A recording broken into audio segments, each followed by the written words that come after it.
This week on the show, Leslie Gaar, Michael Chernus, Scott Adsit, and me, Dave Hill.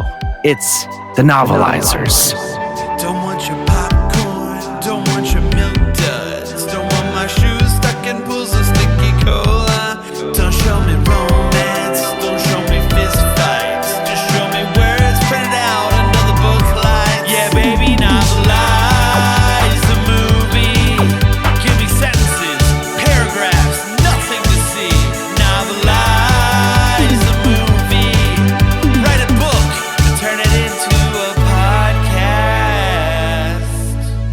Welcome to The Novelizers. We've got a great show, an incredible show. We just had our first live show ever at Caveat. It was fantastic, and we'll be posting it soon, whether you like it or not. What, Steven? It was an amazing show. Oh, I was just saying I was just agreeing with you. It was a fabulous show. It really was. It was me, Dave Foley, John Benjamin, and Chris Red. Star-studded lineup. A cavalcade of stars, and also me. Though I will say, I was just walking home a few minutes ago from the grocery store, and a woman stopped me on the street to say how much she enjoyed the live Novelizer show. She said I was there. It was great. Amazing. Yeah. You just made my day. Well, Dave, we have a special surprise guest in our virtual studio today, and for once, it is not Steve Agee. Who could it possibly be? Well, I'll tell you. It's Michael Chernus. Michael Chernus. Hey. Hey, Michael. Hi. How are you doing? Michael, you know from Severance, Orange is the New Black, and Spider-Man Homecoming.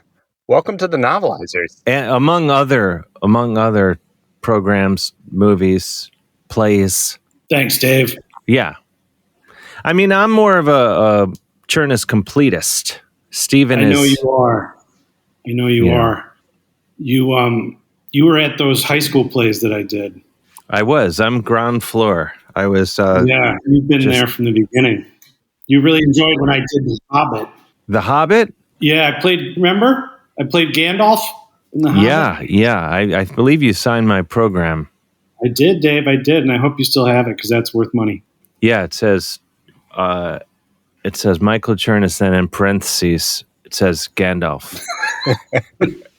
Our longtime listeners will know this, but Dave Hill and Michael Chernus are both from Cleveland, Ohio. That's right, Stephen. I'm from University Heights, and Michael, where are you from? From a town called Rocky River on the other side of the tracks, on the west side. Couldn't be more different. Did you have a huge football rivalry? No. Well, no. It depends. Where did you go to school, Michael? Rocky River High School. Oh, so I went to St. Ignatius. So you did? I don't know if our schools would have played each other. I think I played hockey, and I believe we played Rocky River in hockey, but I don't know if the football teams met. I think we did play St. Ignatius. For the listeners at home who don't know Ohio high school football very well, St. Ignatius was like super good and would win like the state. Mm-hmm. Sometimes like go on to nationals. Like they were incredible. How'd their hockey team do? It's funny you ask, Stephen. We were my freshman year. Well, let's just get it out of the way. I played varsity 4 years, blah blah. Wow. And we were like Bad News Bears the first 2 years, and then we got pretty good the last two. I was in high school, and then, as I understand it now, the hockey team is like the cool, awesome team that wins championships, and football is not what it used to be. That's just told to me by another alumnus. Wow. Hockey guys are always kind of the cool guys, though. Like hockey, I feel like hockey guys are like stoners and have like fun haircuts, and you want to hang out with the hockey guys. Yeah, it was like the one. Yeah, it was like, if we can really get into it, it was a stoner sport. I don't know if it's still a stoner sport, but I was terrified of drugs in grade school. Like, could not have taken the bait more with after school specials or any, you would get, I'm old enough to remember a simpler time when you would get like mimeograph copies, prints in grade school, and we would get like a printout warning us about acid with Mickey Mouse on it, and just I was just terrified of drugs, completely, all drugs. And then I was okay, let's just get out of the way, one of 3 freshmen on the varsity hockey team. There are no sophomores. They all got cut. It was me and 2 other freshmen who were really good. Just get it out of the way. And we played with juniors and seniors. And so there was hazing, I couldn't even talk about it, or it would be hazing that would be on the news by today's standards. No, let's not re-traumatize you. Let's not. No, but it was really intense, horrible hazing. And so I was terrified of drugs, and kids would come in having been smoking weed in their car on the way to practice, and I normally, up until that point in my life, I would have been completely freaked out by it, but I just learned that I could not show any vulnerability around these kids. So I instantly lost my fear of drugs like that, just out of survival. Because I was like, I cannot be upset that there's pot smoke coming off these guys. And it left me boom. I was never afraid again. Still never use drugs, but unless you count alcohol and caffeine and a short list of many others. You can edit all of this out, actually, but now this is turning into my therapy session. Today, I was walking my sweet dog this morning, and we were passing by this tree where she normally is a big fan of taking one of her morning dumps. And there were 3 people sitting on the ground, leaned up against this fence, smoking crack, which is not a common experience in my, sighting in my neighborhood. And I could see that she wanted to take a dump right 2 feet from them. And I was trying, normally, I don't, I'm a gentleman. I wouldn't let my dog take a dump by someone having dinner, smoking crack. It doesn't matter, smoking crack, whatever they're up to. I'm a gentleman. I'd be like, don't take a dump next to these people enjoying crack this morning. But I was also very distracted by them sitting there smoking crack. So Lucy had managed to already start taking a huge dump. And I was like, oh, I'm so sorry. And these guys were just laughing, it's okay. And then we kind of shared a laugh over the huge dump my dog just took right in front of them. And then I bent over to pick up the dump. And right as I did, one of them released a huge bunch of crack smoke in my direction. And I kind of made a point of not breathing for a second while it wafted past. And I hope my dog did the same. But as I walked away, I thought, how far I've come. I remember when I was terrified of all drugs. Now I'm just letting crack smoke just blow by me in the morning as I'm picking up a dump. It felt, I don't know, just acknowledging growth, I guess. It's a big moment, Dave. Thanks for sharing. Yeah. That's a New York City meet cute. Your dog definitely ingested some secondhand crack, though, I think. I thought about that. I felt bad, but I didn't know how to stop her from doing that. I feel bad for everyone involved in that story. Yeah, I mean, but at the same time, you can't kind of go well, I can't solve this one, really. No. I just got to keep moving. Good life lesson. Yeah, I mean, I can't solve anyone involves problems. Yeah. This morning, I could not have fixed it. Michael, welcome to the show. Yeah. Bonus content. I'm sorry. No. This is why people tune in to the Novelizers. Just rambling on my part. No. When I told people you were going to be on the show, everyone asked me, and I'm sure you can't answer this question, but what did you think of Dirty Dancing the first time you saw it? Yeah, I can't answer that question. Yeah. I don't remember the first time I saw it, but I rewatched it in preparation for doing this, and that's a weird movie. That's a crazy film. You've done more prep work than most of our writers, I think. Is that right? Or even hosts, I would argue. Maybe even hosts. Yeah. When's the last time you watched Dirty Dancing, Dave? Sometime. When did it come out? No, it's been a while. I watched it prior to the beginning of this season, just to bring myself up to speed. I find any movie Patrick Swayze is in has something completely insane going on that you can't believe is part of the story. Yeah. Like Roadhouse is full of complete insanity and just a lot. Dirty Dancing is just it's just so horny. It's very horny. It's crazy. It's just infused with teenage horniness. Oh, totally. The original title was Fuckfest in the Woods. But then they thought marketing, they can't call it that. I think that was taken already. Yeah. Because I've seen that. Yeah. Orson Welles and Yul Brynner. And the role of a lifetime. Michael, what are you up to this summer? What are you doing these days? I am doing a play in Brooklyn. I used to do a lot of theater. The beginning of my career, that was kind of the bulk of what I did. But I haven't been on stage in New York City for 11 years. So, I'm dusting off the old stage shoes. And last year, I shot a 8-part miniseries for Peacock about the infamous serial killer John Gacy, where I played John Wayne Gacy. Oh, my girlfriend is going to be all over this. Yeah, okay. Between her love of serial killers and people from northeastern Ohio. We got her covered here. Yeah. It's we really tried to make this we hope in kind of a different way than some of the other murder crime shows. It's really focused on the victims. So I think it might be a little bit of a different point of view than true crime stuff you're used to. And it's got a great cast, and it's really beautifully shot and beautifully written. So that's been like the bulk of my last year. And then yesterday, Severance got nominated for like 1,300 Emmys. I heard. Congratulations. Congrats. Yeah, I think we even got one for like best catering.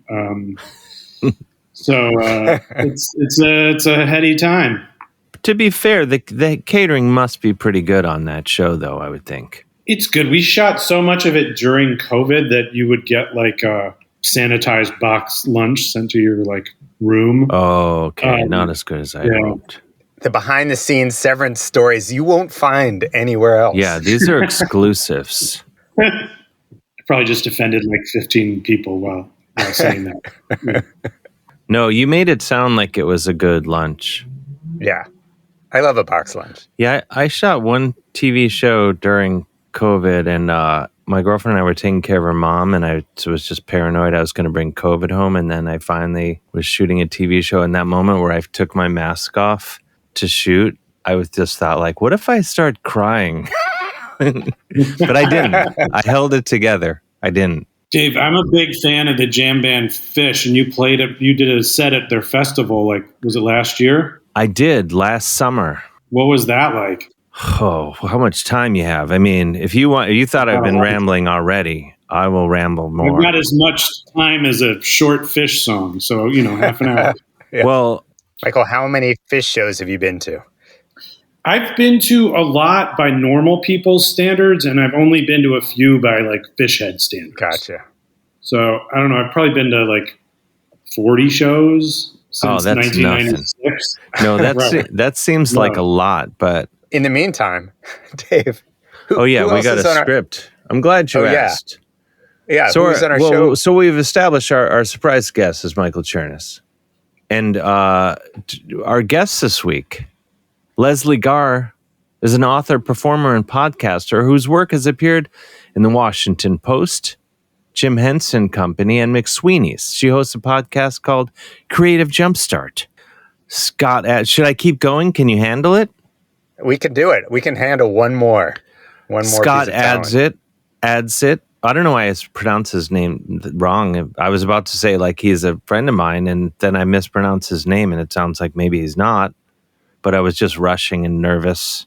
Scott Adsit is an actor, comedian, and writer known for voicing Baymax in Disney's Big Hero 6 and for his role as Peter Hornberger on NBC's 30 Rock. Did I say that right? Hornberger? It's Hornberger. Hornberger, yeah, the French, French. He was also a main cast member on Adult Swim's Orel. And I'm just going to add to this, he was the original Satan in the Tenacious D TV series. Whoa, I didn't know that. And this is a special episode of The Novelizers. We finished our Dirty Dancing season, but what happens after the movie's over, the movie won't tell you.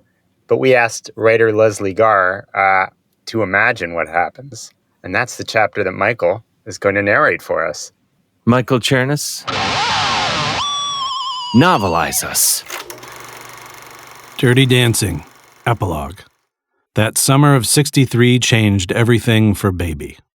Novelized by Leslie Gaar, narrated by Michael Chernus. For starters, now that she'd become a woman, she wouldn't let anyone call her Baby anymore.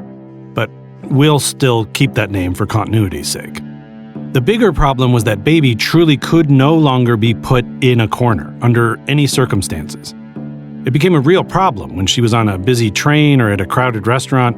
The well-meaning hostess would seat her family in the last available table, and out of nowhere, Johnny would burst through the door yelling, "Nobody puts Baby in a corner! How many times do I have to tell you people?" His timing was really uncanny, and Baby began to wonder if he had slipped some sort of tracking device into her bra when they were doing that sexy arm sliding down the side boob move that always made her giggle. Things finally came to a head one day when Johnny, seeing Baby wedged into a bumper car at the school carnival, pulled the emergency brake in order to remind everyone of Baby's preferred seating arrangements. The ride operator tried to calm Johnny down by pointing out that there was no corner-free spot on this particular ride, but Johnny and Baby were already making out by this point. When they finally came up for air, the couple decided they could no longer be apart. Johnny told Baby she was like the wind through his tree, whatever that meant, and she responded with an equally cryptic metaphor. Performing their now iconic lift, Johnny hoisted Baby over his head and walked out of the place without a backward glance. Inspired by Baby's impulsive decision to run off with the help, her mom divorced her husband and moved to a charming town in Connecticut. She remarried and built a completely new life, featuring her headstrong daughter, precocious granddaughter, and lots of witty repartee spoken at a breakneck pace. Doc Hausman was so distraught at his wife's betrayal that he left the medical field and joined the NYPD as a wisecracking homicide detective. He didn't solve many cases, but boy did he come up with some great one-liners. After an unsuccessful attempt at a hula dancing career, Baby's sister Lisa ended up marrying that jerk Robbie, because of course she did. Despite her protestations, Robbie took Lisa on a honeymoon trip to Niagara Falls, where she spent most of the time despondently bemoaning the rainy weather while staring at herself in the mirror. One evening, while Robbie was extolling the virtues of Ayn Rand to a cocktail waitress he was trying to bang, a young Australian businessman spotted him and gave him his card. "I like your style," said the man, taking a sip of his Shiraz. "I'm cooking up something big, and I could use a young go-getter like you. Together, we're going to destroy the news media's credibility and irreparably damage the democratic process." "Rupert Murdoch," Robbie read from the card. "Do I know you?" "Not yet," answered Murdoch. The smell of sulfur wafted in the air as he pulled on his trench coat. "But give me about 30 years. You will." Murdoch started to leave and then turned back to Robbie. "What was that thing you said just now to the broad? Something about people counting." Some people count, some don't." "That's it. I like that. We'll use that. See you around, kid." But enough about the origins of conservative news channels. Back to Baby and Johnny, who have just left the school carnival. "You can put me down now, you know," Baby called down to her partner. He'd been carrying her above his head for 5 miles, and she could see his arms shaking. "Oh, thank God," gasped Johnny as he lowered her. "I probably overdid it, but I know how much you love that lift, and I want to make everything perfect so I'll be good enough for you. That's why I won't let anyone put you in a corner. I hope it didn't come off as some display of toxic masculinity. It's just—" Baby put a finger to Johnny's lips, calming him with the tender motion. "Johnny, it's okay. You don't have to prove yourself to me. I love you for who you are. And because you have killer abs and take me to dance orgies. Nothing's ever going to change that." They made out a little more and worked up a quick routine to try a little tenderness. After a while, though, it was time to figure out their next move. Their next life move, not their next dance move, which was much less fun. The lovebirds walked along, discussing their options and debating which type of aquanet gave their 80s hairstyles the best hold. Suddenly, they spotted a neon sign gleaming in the distance. they had stumbled upon a fried chicken joint coincidentally named Hungry Thighs. Hungry Thighs, laughed Baby. That's almost exactly the title of that song playing somewhere off camera when you and I started falling in love. Shh, hissed Johnny. This is a parody. Legal said to be really careful about using direct quotes from actual events. But the sign says thighs, not that other body part that rhymes with it. Here, I'll enunciate more so it's clear.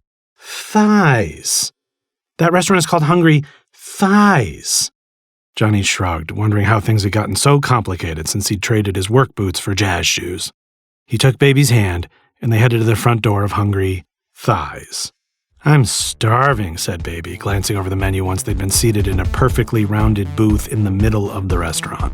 And you've really got to get over this me not being in a corner thing. Not everyone will be so accommodating.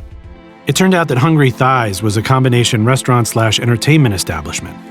You know, one of those places whose waitresses danced to 1950s music on the countertops, wearing poodle skirts and saddle Oxfords. It seemed a little odd since this was only 1963, therefore not allowing much time for nostalgia to build, but Johnny and Baby and everyone in the restaurant suspended disbelief and enjoyed the wholesome atmosphere.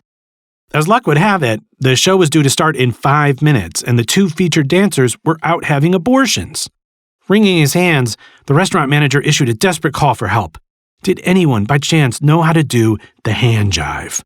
Johnny and Baby sprang into action, donning their only very slightly outdated costumes and taking their places backstage, in the kitchen. I'm scared, Johnny, whispered Baby, dodging oil from the sputtering deep-fat fryer. I was just a kid when this dance came out, and I never saw Grease because of its misogynistic undertones. What if I can't do it? Hey, look at me, said Johnny, tilting Baby's chin up. The hand jive isn't just some stupid dance where you flap your hands around. It's a heartbeat. You gotta feel it. He pulled her hand to his chest, placing it over his heart. Gagong, gagong, gagong, he said, mimicking a heartbeat as he softly tapped her hand. Gagong, she repeated, gaining confidence. Gagong, gagong, gagong, he said, nodding. Hey, yelled the manager. Are you two going to stand there all night trying to be deep, or are you going to shake your moneymakers? Come in, Mr. Cluck, called Johnny. He gagunged quietly to Baby one last time, and the two of them headed out to the coffee-stained stage as the music started. Needless to say, the crowd went wild at Johnny and Baby's performance. Sure, they had fumbled the complex hand movement finale, what with Johnny's arms being so tired from carrying Baby all that way, but they had given the dance their own twist and managed to get through the whole thing without slipping in chicken grease. But most importantly, they'd landed themselves jobs as the new stars of Hungry Thighs. Baby and Johnny found themselves in the middle of the happily ever after they'd been dreaming of since meeting 2 weeks earlier. By day, there was more dirty dancing than you could shake a drumstick at, mostly because they couldn't afford a washer and dryer. By night, there was even more dirty dancing because of all the chicken grease. They started saving up for their own resort where they could teach rich people to dance awkwardly to the Jersey Boys soundtrack. They had each other, they had the dance, and they had all the fried chicken they could eat. But, as tends to happen, their happiness couldn't last forever. Johnny's doctor, appalled at his diet of entirely fried food, put him on blood pressure medication and told him to eat a damn carrot once in a while. Johnny had developed carpal tunnel from all the hand jiving, and he was lifting Baby less and less these days.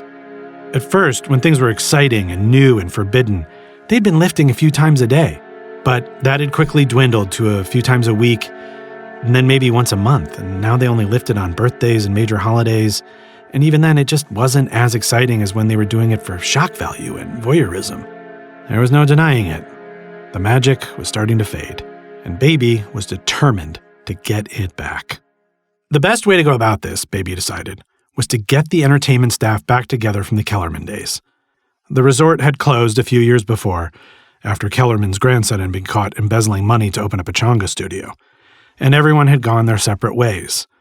But Johnny was still in touch with his cousin, Watermelon Guy, and he knew everyone, even the NPCs whose entire identities consisted of their sultry dance moves. Soon the day of the big reunion arrived. Everyone was going to be there. Watermelon Guy, Penny, Gum-Chewing Girl, wildly 80s hairstyle lady, and even guy who pops his hat jauntily over one eye as you pass by. They'd rented out a conference room at the Howard Johnson for the occasion. "Johnny, glad to see you, cuz," beamed Watermelon Guy, skillfully balancing his trademark fruit as he popped open the door to the conference room with his backside. The intoxicating notes of an Otis Redding song floated out of the smoky room as the trio entered, and Baby breathed a sigh of relief. This was exactly what they needed. Ow! Squealed Baby. Something small but painful had hit her in the butt, and she rubbed it as she turned around to see what had happened. Bang! You dead! Screeched a small boy with a cowboy hat and Kool-Aid-stained face. He was aiming a toy gun at her, apparently delighted to have hit his target. Kevin, no! Penny ran over from the dance floor, having seen the commotion in the middle of her big Mambo revival. Mommy told you, no shooting people, only empty beer bottles, remember? Penny! Exclaimed Johnny. It's so great to see you again! The old friends embraced, clinging to one another a little longer than was strictly necessary, Baby thought. Oh, Johnny, it's been too long, said Penny. Remember when the doctor said I'd be able to have kids? Well, I have 8 now. Can you believe it? He couldn't. And Baby couldn't believe it either, especially since now she couldn't say anything about her sore butt without looking like an insensitive bitch. That's wonderful, Penny, she said through gritted teeth as Kevin stuck his tongue out at her. And you're still dancing too, huh? Oh yeah, my husband Tony and I still can't keep our hands off each other after all these years and all these kids. Ain't that right, Baby? You know it, dollface. Tony slapped Penny on the ass as he joined the group. He was dressed in the latest fashion, a white bell-bottom suit with the shirt open to the navel, gold chains, and a shit-eating grin that showed off his cleft chin. Baby crossed her arms self-consciously over her modest A-line dress and nervously glanced at Johnny's worn leather jacket. Hey, I'm Tony, he said, extending his hand to Johnny. Oh, nice to meet you, brother, said Johnny as he shook it. Baby couldn't help but notice a tinge of jealousy in his tone. So you're a dancer too? You know it, he said again. Tony was one of those people who found a phrase he liked and stuck with it. Met Penny here on the resort circuit, locked her down, and then landed the lead in a movie with this new dance style called disco. Heard of it? Nah, man, Johnny bristled. I don't do any of that new crazy shit. I'm old school. Old school or just old? Just playing, brother. Hey, I admire you still being able to move at your age. Mad props. I don't know what that means, said Johnny, no longer trying to hide his annoyance. Well, that may be too much for you, said Tony as he pulled Penny back onto the dance floor. But your kids are gonna love it. See ya, man. All of a sudden, the reunion didn't seem like such a good idea after all. Forget that asshole, Johnny, said Baby as she tried to hug him. You've still got the best moves, and Dirty Dancing holds up on film much better than disco. Give it a few years and that guy's gonna look ridiculous. They glanced over at Tony, who had accumulated a large following on the dance floor. He was teaching everyone how to point in the air while sticking their hips out at a sassy angle as Stayin' Alive pumped through the speakers. It all looked very modern and edgy. Baby was just about to ask Johnny if he wanted to head back to their place above Hungry Thighs when he took her by the hand, leading her to the dance floor. They want a show? He said, looking more sexily determined than he had in a long time. We'll give him a show. He whispered something to the DJ, who smiled and nodded knowingly, stopping the record with a screech of the needle. He pulled out a new record from under the console, and soon the air was filled with a rhythmic electronic beat unlike anything they had ever heard. Just follow me, smiled Johnny as he and Baby started to move to the music and try to keep up. Ah, push it, began the lyrics. And Baby and Johnny did. Ah, push it. The other dancers turned their focus from Tony to the couple. Ah, push it. Baby and Johnny continued to push it. They pushed it real good, in fact. Baby wrapped her arms around Johnny's neck and threw her head back gleefully. Slowly, the people around them joined in the new, some even might say futuristic, dance, and soon the dance floor was packed with couples gyrating to the beat. Tony glowered from the corner he'd been relegated to. He tried to take over as top dog, but he'd forgotten the universal truth. Patrick Swayze was way hotter than John Travolta. For one brief moment in that Hojo conference room, the old friends weren't washed-up middle-aged, or 20-somethings in Baby's case, has-beens with bad knees and alcohol issues. They were young, horny teenagers, rebelling against the status quo, with no thought to consequences or the implications of cultural appropriation. As the final beats started to fade, Johnny raised his eyebrows at Baby, asking her the question she'd been hoping he would.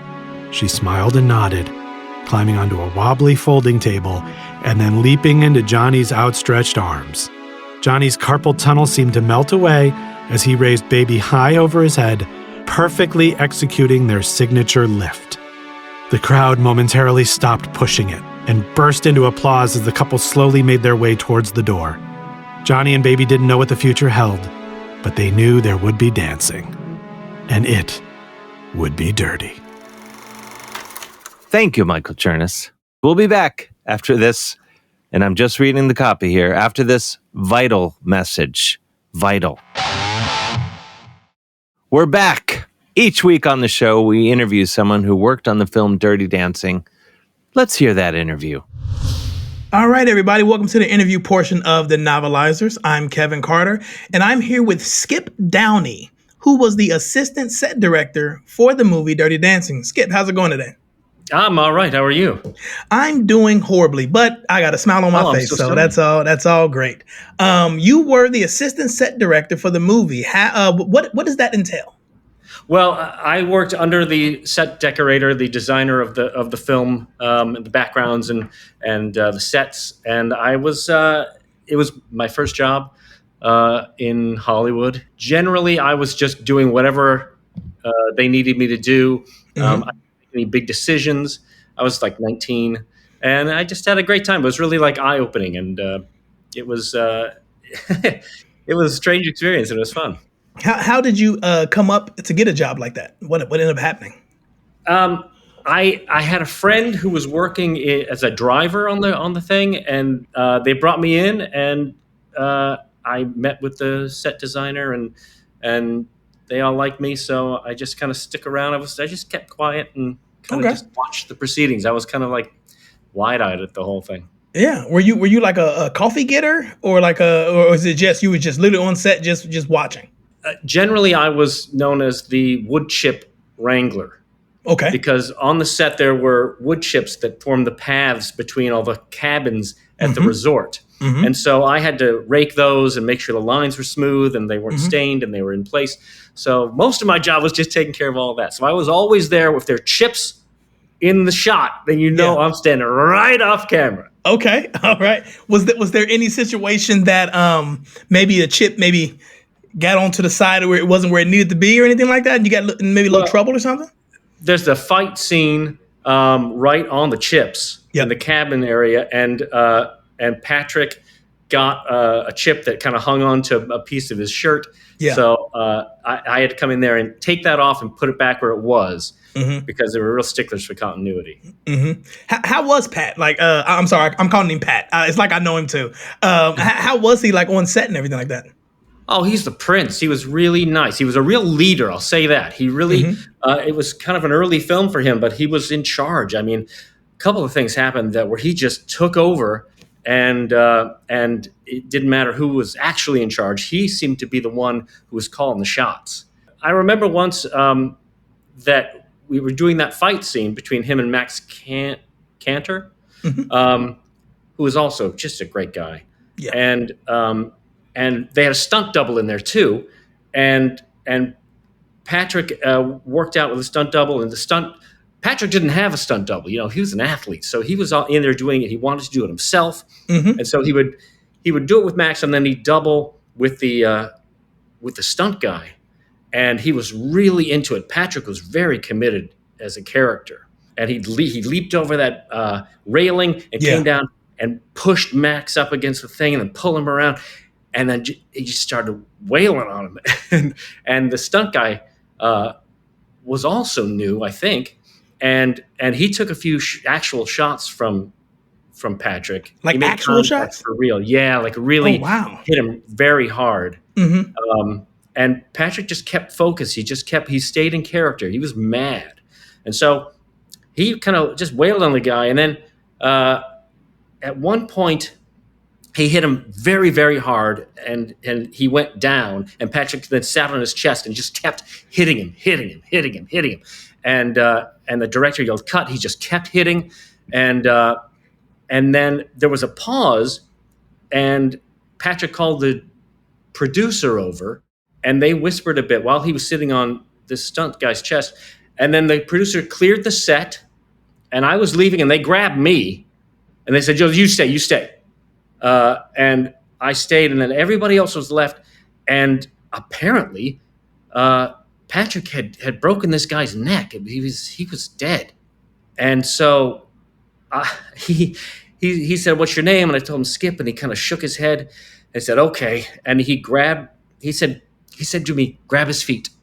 So I grabbed his feet, and then it was me and Max and this producer, and we kind of hustled this body into a golf cart, and we drove to the lake that was, where we were shooting. Yeah. And Patrick he found a brick or something, and he put it on the pedal, and that golf cart just sailed into the lake with this guy on board. And it was my first experience in kind of a showbiz situation. I was really... Was that your first experience in murder? Yes, it was. Okay, yes. And also my last. Also my last. All right. I just wanted to check. Welcome to Hollywood, right? Welcome to Hollywood. No, I had to keep it a secret for a long time, obviously, because it would have hurt the box office. And don't worry, no one will listen to this, so no one to hear this. Well, I don't know if you've been keeping it a secret still, but just in case, nobody will hear this. That's true. I'm sure that's not true. You did a great job. Yes. So I kept it a secret this long, but now I think, with the statute of limitations, I think that on murder it's like 15 years or something. So it's okay now. Yeah. You can tell everybody everything now. It's okay. Yeah. Yeah, it's perfectly fine. So now you're in a situation, and it's like, you're seeing all this live, you're seeing all this happen right then and there. Is your heart pounding, or are you calm? Like, because it's like, to me, you're the little guy on set, and you got the big guy, Mr. Swayze, telling you what to do on this murder situation. Were you nervous? Like, how were you during this situation? Well, I was nervous already because I was a big fan of Patrick's earlier work. And so I was impressed with his kind of like his frantic diligence to clearing the way for the film to continue, for one thing, because he was really in charge of getting rid of that body. And I was intimidated by him because he just was so, I don't know, masculine, I guess. And it inspired me. I try to be as masculine as Patrick Swayze in Dirty Dancing as much as I can. Okay, I like that. So as I'm hearing this story, I hear the wood chip wrangler be in a situation where I can only assume there's blood on the wood chips. Now, I've learned in Hollywood the show must go on. So how did you handle that? Well, that's the thing. I had to come back and not only keep mum on the whole thing, but I also had to take care of the evidence, which was my chips. And so I gathered up the ones that were affected. They had blood on them. And I also found a couple of teeth, and I got them in a sack. And then I took them back to where I was staying at a little motel, and I washed them individually and then brought them back. And I had taken some photos for exactly where they were. So I just put them precisely back where they were, kept the teeth out. I still have the teeth somewhere. Oh, wow. It's been a long time. Yeah. But they're here somewhere. And so then Patrick came back, and I remember he came to the set by himself. It was just me and him, and he was looking at the wood chips, and he was holding onto the back of my neck pretty tightly, just to keep me there, I guess. And he was like turning my head. He was saying, "Is it there? Is it there? Is there anything there?" He's like, he's puppeting my head a little bit. He's got strong hands, man. And he's got big I can only thighs. imagine. Yeah. His hands are just as impressive. Yeah, I can only imagine. So when it came to like after, let's go after Dirty Dancing, because we've seen the smash hit that it was, box office smash. Oh my God. Everything like that. Just to be part of that is just such an honor. That's the thing too. And it's like, did that position lead to anything like greater in the future or anything? Well, the great thing is that I worked on every Patrick Swayze movie after that. Oh, wow. Yeah. Okay. I don't know if he felt I'd done a really good job or that, I might talk or whatever it was. He seemed to want me around. Maybe I was his good luck charm. I can see that.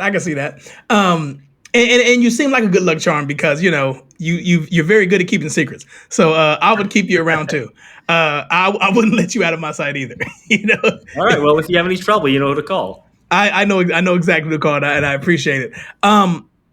How was life like growing up for you, Skip? So when it comes to doing what you do and everything like that, because it seems like you kind of like fell into the role of the assistant. But like, how was life before that? Well, I had planned on being a teacher. Okay. But then this thing happened, and I thought I'd just have a summer job, of just doing something that anybody could do. But then it turns out I did something that not many people get to do, Mm-hmm. and that is, being a precise artistic designer, and also what do you call it? Abetting. Abetting? Yeah, abetting murder. Oh, okay. Yeah. I think it's after the fact. So I want to get a little personal. If it's okay. Okay. We talk about this. Let's call it an incident. This incident that happened on the set. That happened on set. Did that change you in any way? Like the way you see Hollywood, the way the way you see people, or anything? Did that change anything? Well, I mean, I always figured that man is basically good in his nature, and I guess I went through a period of nightmares and a little cutting, and through that I realized that I it wasn't that I survived something; it was that I experienced something, and I got to see people at their best and at their worst, and when you combine best and worst, I mean that's a perfect yin yang of a philosophy of life, which is be the best you can be at whatever you're doing, and that's that's what Patrick and Max, that's what they displayed to me, and so I feel I came out of it. I still wake up screaming, but I'm happy to know that I'm still here. Yeah. And I haven't been punished. So I feel like I can probably get away with anything in my life right now. I can probably do anything to anyone and still just come out smelling like a rose. Okay. That's quite the confidence you got there, Skip. And I wish I had, that type of confidence. I will say I am very happy that we're doing this remote. So I get that. It's funny that you say that like you're pretending like I'm like I'd be a threat in person. Oh no, you don't seem like a threat at all. I think you are saying that. I think you're saying that maybe that I'm dangerous or that I'm no. My apologies. I didn't mean that. I mean, people didn't misunderstand when I talked to them. I've told several people about this. And they've always eventually said, I promise, I won't tell, I promise. Well, And I'm not allowed at Thanksgiving anymore, but I think I've made real friendships with people who are people I can trust. I know I can trust them. And I know if I was with you, I would be able to trust you. And I'm talking to you right now, so I know that I wouldn't have to do anything. You can. I know where you live because I do my research. But obviously, I'm a nice guy, and I like being a nice guy. Yeah, you definitely a nice guy, and I just want to let you know that you can trust me. I won't say a word. You know what I'm saying? Like I value I value our conversation. You know, and I really value that. You know, so I would never. Well, that's what I hope. I'm a big fan of the show, so I knew that this would be an easy interview and one that I could trust. I mean, obviously, you're not going to be airing the story about. And if you did, obviously, you would disappear. Obviously, right? But I do want to let you know ahead of time that I'm just the interviewer. I don't really. I have no say in everything else, but I will put in a word to say, let's not air this. I will let them know that. I will let them know that. Great. That's all I ask. Yeah, Yeah, there's a great tradition in this civilization of killing the messenger. But I thought the saying was don't do that. Don't kill the messenger. Right, but a lot of people do kill the messenger. Oh, okay. I never. I guess for them to say don't do it, that means somebody was actually Somebody had to have done it for them to say don't do it. A lot of people do that. Yeah, okay. So there's something I wanted to talk to you about. I actually write screenplays. Wow. Yeah. I'm trying to get into it. Yeah, I'm trying to get into the biz and stuff like that. So the podcast helped me out a lot, but so I still want to do some things, right? And I wanted to run it by you just so you can get a glimpse of it, some little taste of it and stuff like that. Okay, I was an assistant set decorator, and so I do end up getting a lot of people handing me their scripts. Well, so listen, I'm not here to use you or anything like that, or I'm not here to say, here, look at this script, talk to somebody to talk to them. I'm not here to do that. That's not my thing. I just want you to hear the title and everything and what it's about, just so you can get the full love of the idea. To maybe you may wake up and like, you know what, let me tell somebody about it. But I don't want you to do that. I just want you to hear it to see if that Okay. Yeah. So the title is called The Wood Chipper, and it's a psychological thriller about a guy who's a nice guy.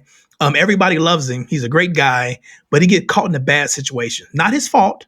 He's caught in a bad situation. And on the surface, he looks like a bad guy. But when you really know him, you know that he's not. And he's trying to navigate life through that. Like horrible things have happened that he was a part of, but he didn't start it, if that makes sense, but he's just trying to navigate his life, Well, it's compelling. Yeah. And I think like maybe you could be there to help with the scene, you know what I'm saying? Because with the wood chipper, we might need some wood chips.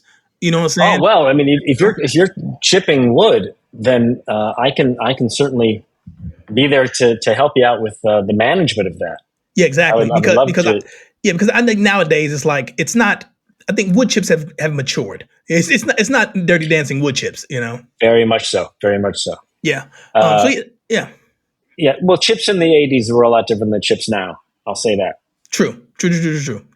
Yeah. So I just want to run that by you, just to, and like I said, I'm not saying go talk to anybody. I'm not saying go talk to anybody. I'm just saying, saying if you love it, hold on to it and never let it go. You know what I'm saying? And if you having a drink with somebody and if you mention it, I won't be mad at you, but I don't want you to go do that on your own. Nothing like that.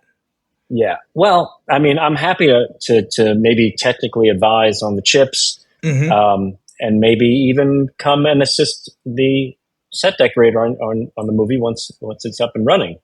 I was kind of thinking you would be the set decorator. You know what I'm saying? I hear about you. Yeah, exactly. I've heard about you being an assistant, but I'm like, why not get a promotion? Yeah, it's like they're almost 30 years late, 40 years later, but why not, right? No, well, you're making me blush. Yeah, that's what I'm saying. Yeah, I guess all right. That sounds fun. Okay, well, let's talk about that, and maybe I could come and help out with. I don't know what horrible thing happens to this nice guy, but if it's anything to do with burying a body or having to break thighs to get a body to sit.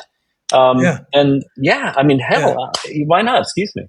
I appreciate it. I feel like it's perfect, and I want you to know I'm doing this because I like you, not because I'm scared of you. I'm truly doing this because I like you. I just want to let you know that for sure. That's exactly what it is. Well, there's very, very few instances where you should be afraid of me. Thank you. Skip, I want to thank you for joining us for this interview portion. It's been a real pleasure, and I'm using that in all caps. Real pleasure with you being here today. Well, my pleasure, and good luck with the podcast. I can't wait to hear about the movie from different perspectives. Yeah, not a problem. I really only have that one perspective. It was something that haunted me for a long time. Yeah, and don't forget, our interview is probably going to be 2.5 minutes because we're taking out all of the murder stuff, right? Where we're going to take that out. Oh, yeah, I hope so. Yeah, exactly. Just look at me as a therapist. It's just a venting session. Yeah. That's all it was. That's all it was right here. Right. Well, I'm just thinking about your kids.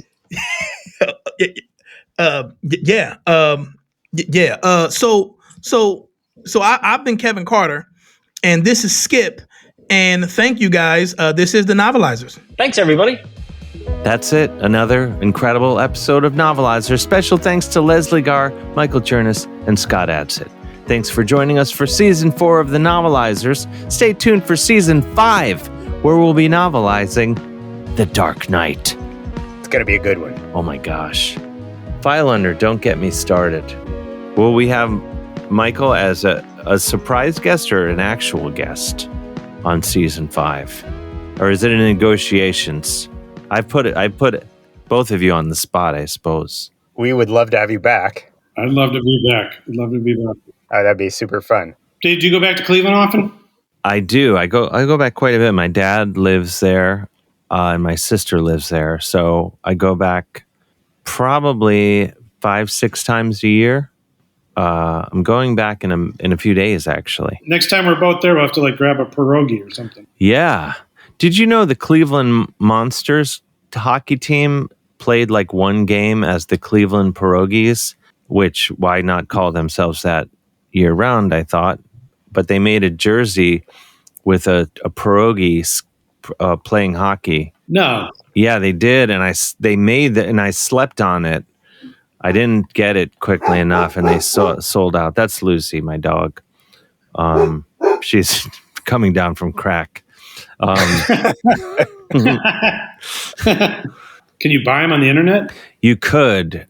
And my friend Craig Northeast sent a link to me, and we were like, we got to do it. And then hesitated, and then they were all sold out. So hopefully they'll do it again this year, because it was a strong jersey. Yeah. When you have a food item playing hockey, I'm in. Yeah, for sure.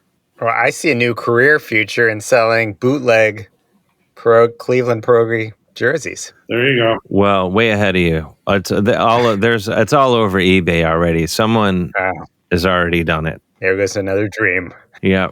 What are you going to do? The Novelizers is hosted by Dave Hill with Stephen Levinson and produced by Stephen, Cole Emhoff, Graham Douglas, Kevin Carter, Christine Bullen, Dennis DeClaudio, and Rob Kuttner, and distributed by Cincinnati Public Radio. Mixed and edited by Graham Douglas. Music by Cole Emhoff. Art direction by Crystal Dennis. Theme song written by Andrew Lynn and performed by Nick Testa. Follow the Novelizers on Threads, Instagram, Twitter, and Facebook, and support us on Patreon. The Novelizers is an unauthorized work of parody. Copyright 2025, Novelizers LLC. Dave Hill, dance us off stage. There was a baby put in the corner. There was a guy who could give your mama boner. He taught her dancing, it took a minute, and she flew into his arms just like an egret. Novelize that movie, write a book, and also read it to me.